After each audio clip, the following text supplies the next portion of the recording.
Baik, assalamualaikum warahmatullahi wabarakatuh.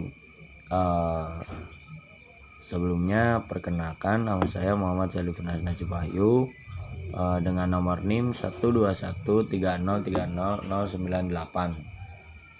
Eh, di sini saya akan mereview materi dari pertemuan 9 sampai pertemuan 15 untuk memenuhi tugas ujian akhir semester mata kuliah ilmu negara. Baik, lanjut ke pertemuan 9. Sebelumnya terima kasih atas materi yang telah dipaparkan dari Bapak dosen, yang dimana menjelaskan tentang asal mula negara yang terbagi menjadi 4 masa, yaitu yang pertama masa teori kekuatan, yang dimana salah satu orang pemikir bernama Oppenheimer berpendapat bahwasanya negara merupakan device atau alat golongan kuat untuk menertibkan masyarakat. Ini berlaku bagi para kaum bermodal atau kaum borjuis yang bertujuan untuk menertibkan masyarakat. Lalu ada juga Otto van Geert, yang dimana dia memaparkan pada tahun 1841 sampai dengan 1921 yang berpandangan hukum organik dan juga mazhab von Savigny.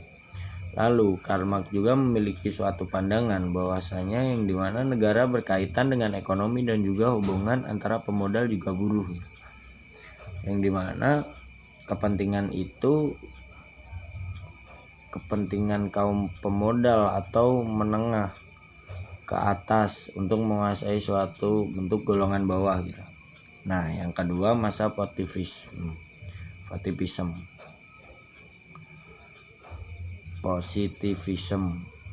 Nah, Saint-Simon pada tahun 1760 sampai dengan 1825 dan Auguste Comte pada tahun 1798 sampai dengan 1857. Selain itu ada juga tokoh Rudolf von Jering, Eugen Erik dan Haskell. Nah, masa positivisme ini berpandangan bahwasanya negara itu hadir karena keterdesakan kelompok masyarakat yang sangat membutuhkan sebuah regulasi ataupun suatu bingkai peraturan, perundang-undangan atau juga hukum konstitusi gitu. Nah, yang sehingga hadirnya suatu negara gitu yang diharapkan mampu memberikan suatu bentuk kontribusi dalam menertibkan masyarakat gitu, yang dimana disajikan dalam bingkai hukum gitu, dalam suatu kebutuhan. Nah, selanjutnya yang ketiga, teori ketiga adalah teori modern. Teori modern ini pencetusnya salah satu tokoh adalah Cronenberg dan Logeman. Teori ini juga berpandangan bahwasanya negara itu merupakan suatu bentuk organisasi kekuasaan gitu yang dimiliki oleh bangsa atau juga suatu bentuk perkumpulan masyarakat yang sehingga dibutuhkan sosok atau figur pemimpin gitu. Nah, maka dari pemimpin ini juga dibutuhkan suatu wadah gitu yang mencakup komponen-komponen dalam masa penguasaan kekuasaan negara gitu, maka disebut sebagai suatu bentuk organisasi kekuasaan. Nah, seperti itu. Selanjutnya teori keempat, masa abad pertengahan, yang dimana masa ini terbagi menjadi masa Renaissance yang diisi oleh tokoh Agustinus, Thomas Aquinas, Marsilius dan Thomas More, dan juga pasca Renaissance yang diisi oleh Niccolo Machiavelli, Jean Bodin, Francisco Suarez, Hugo Gratius, dan juga Thomas Hobbes. Nah, pada abad ini juga negara lahir gitu, karena terjadi suatu bentuk ketidakadilan dalam tatanan suatu masyarakat ketika itu. Nah, konsep kekuasaan lebih dikuasai oleh gerejawan atau agamawan. Contohnya seperti Prancis yang dioperasi oleh gerejawan yang dianggap memiliki kewenangan yang lebih, dianggap masyarakat biasa dalam mengatur masyarakat gitu. maka terjadilah Renaissance. Baik, selanjutnya teori lenyap negara gitu. Yang pertama, teori organis. Teori ini disebabkan oleh perang dan juga bencana gitu. Negara akan hancur akibat habisnya suatu sumber daya dan tidak mampu mengembalikannya gitu. Nah, sehingga menyerahkan negara kepada negara pemenang. Begitupun bencana yang tidak bisa dipulihkan gitu. Yang dimana menyerahkan kondisi negaranya kepada negara lain. Itu mungkin teori organis. Baik, selanjutnya teori anarkis. Nah, teori anarkis ini juga merupakan adanya sebuah pemberontakan atau adanya suatu terorisme yang berasal dari internal itu sendiri gitu, yaitu pemberontakan. Ketika suatu negara tidak bisa mengendalikan pemberontakan dan terorisme, maka akan rusak gitu sebuah negara itu. Mungkin seperti itu teori anarkisme. Nah, teori anarkis. Baik, selanjutnya teori Marxisme, yang dimana adanya suatu pemberontakan kaum proletar dan terjadi permusuhan antara kaum proletar dengan kaum pemodal gitu. Pemberontakan ini pemberontakan kaum proletar terhadap kaum pemodal. Mungkin seperti itu teori Marxisme. Selanjutnya teori mati tuanya negara. Teori ini disebabkan karena usia negara yang sudah tua dan juga kehilangan unsur pembentukannya. Usia negara yang sudah rapuh mungkin, atau sudah tidak bisa dikendalikan mungkin. Contoh kecilnya saja, sebuah negara yang kehilangan wilayah yang memisahkan diri maka disebut sebagai salah satu negara yang tidak memiliki unsur terbentuknya sebuah negara gitu. Mungkin seperti itu. Baik, lanjut pertemuan 10 yang dimana tujuan negara gitu, pertemuan 10. Nah, secara umum tujuan negara adalah menyelenggarakan sebuah kesejahteraan gitu. Selain itu juga negara juga memiliki tujuan untuk mencapai sebuah kebahagiaan untuk rakyat-rakyatnya gitu. Yang dimana tujuan negara ini adalah suatu pedoman ketika menyusun dan mengendalikan alat-alat perlengkapan sebuah negara, serta mengatur bagaimana kehidupan rakyat di dalam negara tersebut. Nah, selanjutnya fungsi negara. Secara umum juga fungsi negara ini untuk menjamin kehidupan bernegara yang baik. Fungsi tersebut juga pelaksanaan ketertiban, kemakmuran, kesejahteraan, pertahanan, dan keamanan, serta keadilan gitu. Nah, langsung saja masuk ke teori Lord Sang. Teori A Classic of Chinese School of Law adalah teks Tiongkok kuno dari abad ketiga yang dianggap sebagai karya dasar legalisme Cina. Negara kuat sama dengan negara lemah itu.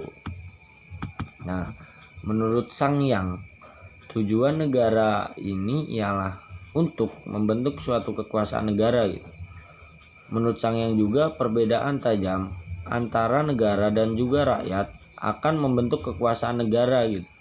Bila ingin membuat negara kuat dan berkuasa mutlak, dia harus membuat rakyatnya lemah dan juga miskin. Itulah yang dikatakan Sang Yang pada kala itu. Nah, selanjutnya ke teori Niccolo Machiavelli. Ketertiban, keamanan, ketentraman, negara kuat, negara tunduk.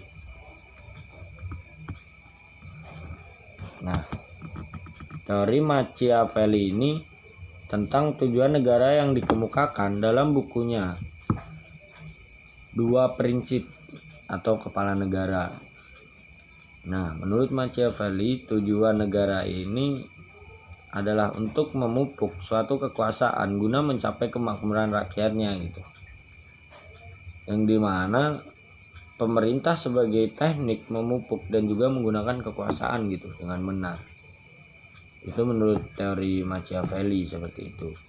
Nah, yang selanjutnya teori Dante Alighieri. Perdamaian, yang pertama perdamaian dunia, yang kedua agama di bawah dunia gitu. Itu yang dikatakan Dante Alighieri.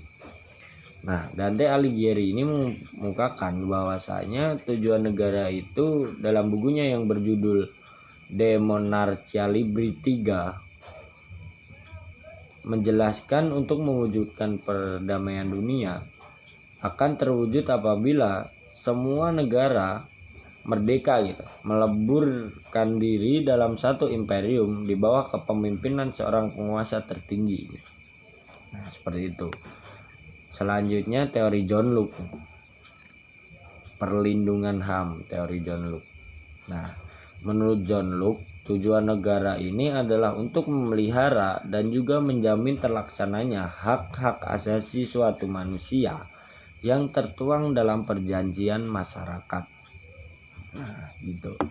Baik, kita lanjut ke pertemuan 11.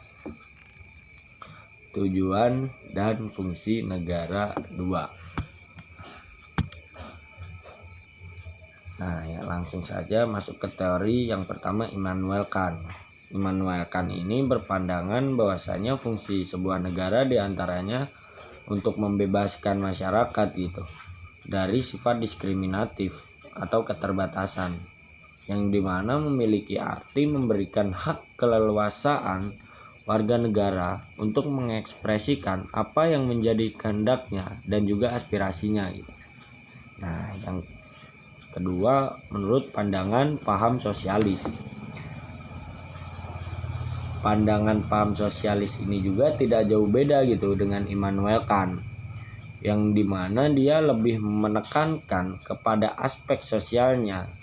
Jadi keberadaan negara ini memiliki tujuan gitu dan juga fungsi, yang dimana dia bagaimana menciptakan sifat-sifat non-diskriminatif gitu, kemudian menciptakan nilai-nilai kesamaan yang berkembang di masyarakat gitu.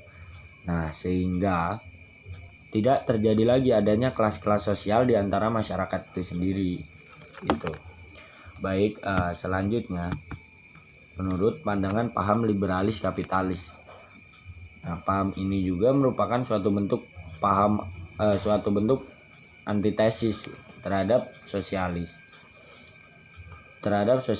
Paham liberalis kapitalis ini juga adalah paham yang menghendaki adanya sebuah negara ini memiliki tujuan dan fungsi gitu, yang sebagaimana negara ini memberikan keleluasaan dan juga kebebasan sebebas-bebasnya gitu kepada individu-individu yang menghuni negara tersebut gitu. Nah, sehingga dia juga lebih menekankan kepada aspek individualis. Dalam hal ini ada yang berkata bahwa yang kuatlah yang menang gitu, kemudian yang lemah yang kalah. Nah, di Amerika individualis ini sangat kuat. Baik, selanjutnya pandangan sosial demokrat. Nah, yang merupakan antitesis terhadap kapitalis. Kemudian ada jaminan kesejahteraan. Jadi negara hadir ini untuk memberikan kesejahteraan, jaminan terhadap masyarakat gitu, masyarakat negaranya itu sendiri gitu.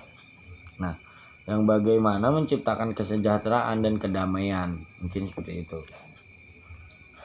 Baik, selanjutnya pertemuan 12. Tipe dan bentuk susunan negara itu di dalamnya membahas tentang suatu untuk kondisi gitu, dan juga suatu model atau cara menjalankan kekuasaan negaranya gitu. Nah, selain tipe dan bentuk susunan negara ini juga membahas sistem gitu, pemerintahan yang lebih menjelaskan tentang mekanisme menjalankan suatu kekuasaannya gitu dalam sebuah negara gitu. Nah, secara umum negara terbagi menjadi dua tipe gitu, yang dimana negara kesatuan dan juga negara serikat gitu, atau unitary state and united state itu. Nah, di antara kedua tipe ini terdapat beberapa indikator dan karakteristik yang menjadi pembeda di antaranya gitu. Yaitu yang pertama, negara kesatuan. Negara kesatuan ini memiliki indikator yang pertama vertical managed model, Inggris dan Jepang gitu. Central representative model, Swedia, Spanyol dan juga Denmark gitu.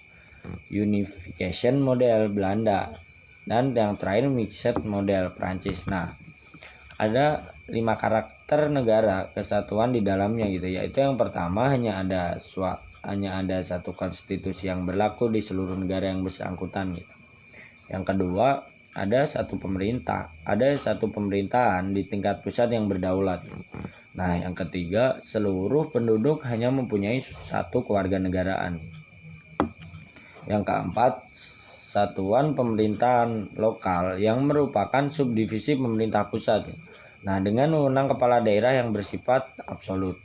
Nah, yang kelima, yang terakhir, dominasi pusat, hanya pemerintah pusat gitu yang berwenang, atau menjalankan hubungan luar gitu, menjalankan hubungan luar negeri gitu. Nah, yang kedua, negara serikat gitu. Negara serikat ini tentunya memiliki indikator sendiri. Yang pertama, perasaan sebangsa, diantaranya kesatuan-kesatuan politik yang hendak membentuk federasi. Yang kedua, keinginan untuk membentuk ikatan yang terbatas. Nah, negara serikat ini adalah negara yang memiliki sebuah tipe negara terdiri dari banyak bangsa dan memiliki heterogenitas yang tinggi gitu, serta terdapat ras yang bermacam-macam serta luas. Negara serikat memiliki beberapa karakter yang menjadi pembeda dari negara kesatuan, yang diantaranya yaitu yang pertama, satu wilayah negara terbagi atas negara-negara bagian. Negara bagian tidak seperti pemerintahan daerah di negara kesatuan gitu. Yang kedua, negara ganda. Di sini tidak berlaku sentralistik atau dominasi pusat yang lebih besar ketimbang negara-negara bagian.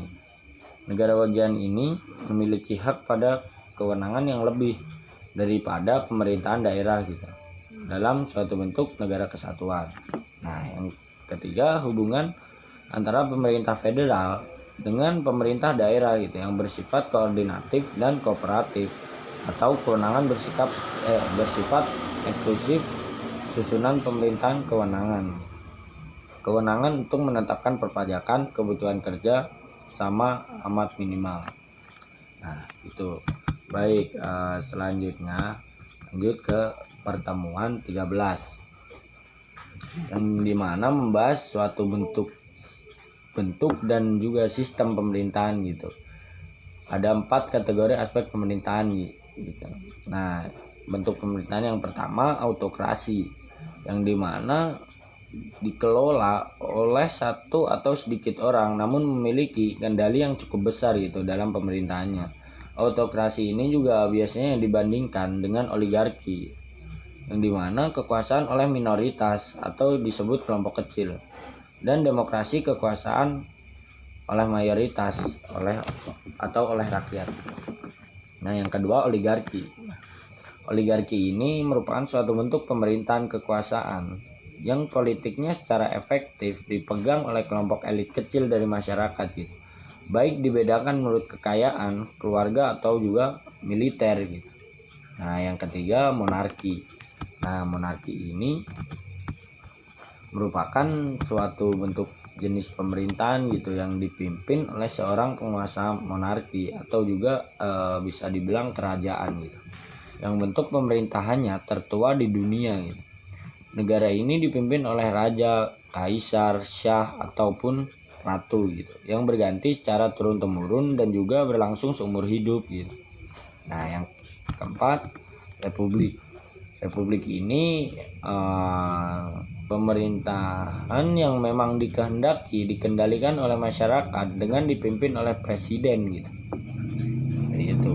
Nah, bentuk negara menurut Aristoteles, negara yang dinyatakan sempurna bila mempunyai aspek-aspek ini. Yang pertama, monarki, aristokrasi, politeria gitu. Nah, negara yang dinyatakan kemerosotan bila terjadi, yaitu yang pertama, despoti, tirani melalui ancaman hukuman dan kekerasan gitu. Yang kedua, oligarki, struktur kekuasaan yang dikendalikan oleh sejumlah kecil orang terkait dengan kekayaan, ikatan keluarga, bangsawan, kepentingan perusahaan, agama, politik, atau juga kekuatan militer gitu. Nah, yang terakhir, demokrasi. Baik, berikut siklus teori gitu. Yang pertama, monarki, yang dimana memiliki teori kekuasaan yang dipegang oleh satu orang memiliki kepentingan di dalamnya gitu. Itulah monarki. Nah, yang dimana ada juga autokrasi gitu. Orang ini mengatur pemerintah secara bersama dan juga bebas. Yang selanjutnya demokrasi. Nah, demokrasi ini pemerintahan yang dijalankan oleh rakyat dan mengutamakan kepentingan umum gitu. Selanjutnya oligarki. Oligarki adalah suatu bentuk kekuasaan yang dipegang oleh beberapa orang yang memiliki kepentingan untuk mengubah gitu. Selanjutnya aristokrasi gitu. Aristokrasi ini merupakan kekuasaan dipegang oleh orang yang memiliki kepentingan namun bersifat profesional gitu. Yang keempat, tirani gitu. Tirani adalah pemerintahan yang dipegang dan sewenang-wenang serta adanya penyalahgunaan kekuasaan. Nah, seperti itu. Selanjutnya, sistem pemerintahan menurut Muhammad Mahfud MD, yaitu terbagi menjadi dua. Yang pertama presidensil dan yang kedua parlementer. Nah, presidensil ini bisa dibilang seperti halnya Indonesia gitu, yang dimana pertama kepala negara menjadi kepala pemerintahan gitu, atau suatu bentuk eksekutif. Yang kedua, pemerintah tidak bertanggung jawab kepada parlemen atau DPR gitu. Dan pemerintah adalah sejajar, parlemen dan pemerintah adalah sejajar gitu. Nah, yang ketiga, menteri-menteri diangkat dan bertanggung jawab kepada seorang presiden gitu. Nah, yang keempat, eksekutif dan legislatif sama-sama kuat. Begitu, itulah presidensil. Nah, yang kedua, parlementer. Parlementer ini yang pertama, kepala negara tidak berkedudukan sebagai kepala pemerintahan gitu, karena ia lebih bersifat simbol nasional atau pemersatu suatu bangsa gitu. Yang kedua, pemerintah dilakukan oleh sebuah kabinet yang dipimpin oleh seorang perdana menteri. Nah, yang ketiga, kabinet ini bertanggung jawab kepada dan dapat dijatuhkan oleh parlementer melalui mosi. Yang terakhir, kedudukan eksekutif atau kabinet ini lebih rendah dan bergantung kepada parlemen. Seperti itu. Baik, selanjutnya pertemuan ke-14.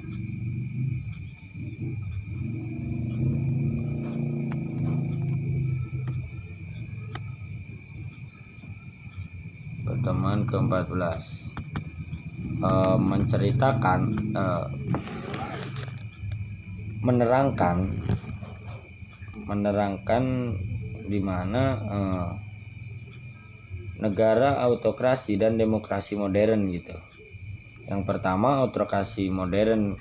Nah, autokrasi modern ini suatu bentuk sistem pemerintahan yang dipegang oleh satu orang yang dimana memegang semua kendali politik ekonomi dan militer. Aturan ini tidak terbatas pada absolut dan tidak tunduk pada batasan hukum ataupun legislatif.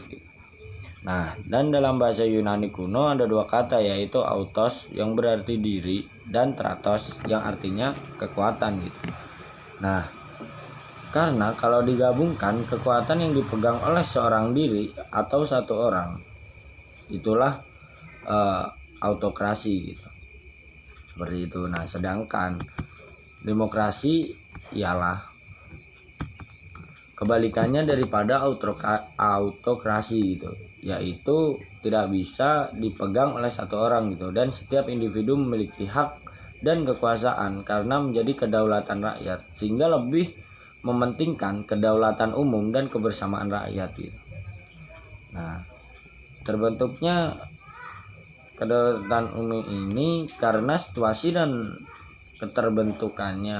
kebentukannya politik pada saat itu gitu, yang sifatnya biologis turunan, dan ada juga kabinet-kabinet tertentu gitu agar bisa membantu kekuasaan. Baik, autokrasi modern yang pertama, sistem satu partai atau partai tunggal gitu. Yang kedua, menghimpun kekuasaan sebesar mungkin pada tangan negara gitu. Nah, yang ketiga, organisme yang dianggap sebagai suatu kesatuan yang punya dasar-dasar hidup serta kehidupan dan punya kepentingan sendiri serta kepribadian sendiri gitu. Nah, yang keempat, penentuan wakil rakyat didominasikan oleh penguasa gitu. Nah, yang kelima eksekutif dominan gitu. Penganut dalam sistem ini adalah fasisme Italia, Nazisme Jerman, komunisme Uni Soviet. Itu autokrasi modern. Baik, demokrasi modern yang dimana sistem multipartai yang pertama. Yang kedua, penyelenggaraan kekuasaan dipegang oleh rakyat. Nah, yang ketiga, kumpulan atau kesatuan daripada individu dalam arti bahwa individu mempunyai peranan yang pokok gitu, yang harus menentukan dan mengusahakan kebahagiaan serta kesatuan negara gitu. Nah, yang keempat, rakyat memiliki kendali pemerintahan wakil penuh gitu. Yang terakhir, undang-undang dominan gitu. Nah, negara yang menerapkan sistem ini adalah negara kita sendiri, yaitu negara Indonesia gitu. Mungkin seperti itu. Nah, baik, selanjutnya yaitu materi pada pertemuan terakhir gitu, pertemuan 14, yang dimana menerangkan pelaksanaan pembatasan kekuasaan gitu. Nah, menurut Maurice de Verger ada 3 mekanisme gitu dalam pembatasan sebuah kekuasaan. Yang pertama, langsung. Nah, pemilihan para penguasa ini semakin tinggi ambisinya, maka semakin besar potensi keseimbangan dan penyelewengan kekuasaannya gitu. Dan begitu sebaliknya. Pemilihan para penguasa, pembagian hak penguasa, upaya mengurai supaya tidak terjadi penumpukan kekuasaan gitu. Kontrol yuridisiaril. Yang kedua, menambah atau memperkuat kekuasaan pihak yang diperintah gitu. Jadi daya kesanggungan rakyat untuk menolak pengaruh-pengaruh dari penguasa itu ditambah atau diperkuat gitu. Tentu saja pengaruh-pengaruh dari penguasa ini dalam arti pengaruh-pengaruh yang bersifat melemahkan suatu rakyat gitu. Nah, yang ketiga, kontrol yurisdiksionil. Nah, kontrol ini suatu adanya peraturan hukum yang menentukan hak-hak atau suatu bentuk kekuasaan-kekuasaan, dan yang semuanya itu pelaksanaannya diawasi dan dilindungi oleh organ-organ pengadilan gitu dari lembaga-lembaga lainnya seperti itu. Nah, penambahan penguatan kekuasaan pihak yang diperintah, masyarakat yang dipimpin bisa menunjukkan power dan tujuan agar tidak terjadi kesewenang-wenangan gitu dari seorang penguasa dalam menunaikan suatu bentuk kekuasaannya seperti itu. Mengendalikan kelaliman pihak penguasa dari masyarakat atau negara, yaitu masyarakat atau negara lain gitu. Nah, hal ini juga dapat dilakukan dengan cara yang pertama, pembatasan kekuasaan penguasa secara federalis yang bersifat intern atau dalam negara gitu. Nah, yang kedua, pembatasan kekuasaan penguasa yang diselenggarakan oleh penguasaan internasional gitu atau eksternal, bisa dibilang gitu. Berikut trias politika. Yang pertama, Prancis abad ke-13 dikembangkan melalui beberapa aspek gitu. Yang pertama, fungsi diplomasi, fungsi pertahanan, fungsi keuangan, fungsi pengadilan, dan juga fungsi pengawasan atau penegakan gitu. Nah, yang kedua, John Locke pada tahun 1632 sampai dengan 1704 gitu. Yang pertama, legislatif, eksekutif, dan federatif. Nah, yang ketiga, Montesquieu pada tahun 1748. Itu yang pertama legislatif, eksekutif, dan juga yudikatif gitu. Nah, eksekutif ini juga kekuasaan yang melaksanakan suatu bentuk undang-undang, yaitu presiden atau satuan kerja pemerintah gitu. Nah, legislatif ini suatu bentuk kekuasaan yang membuat undang-undang dalam peristilahan baru gitu, yang sering disebut dengan rule making function dan juga DPR seperti itu. Nah, yudikatif ini kekuasaan mengadili atas pelanggaran undang-undang gitu, dan juga kehakiman. Mungkin cukup sekian gitu yang bisa saya sampaikan. Kurang lebihnya mohon maaf. Wassalamualaikum warahmatullahi wabarakatuh.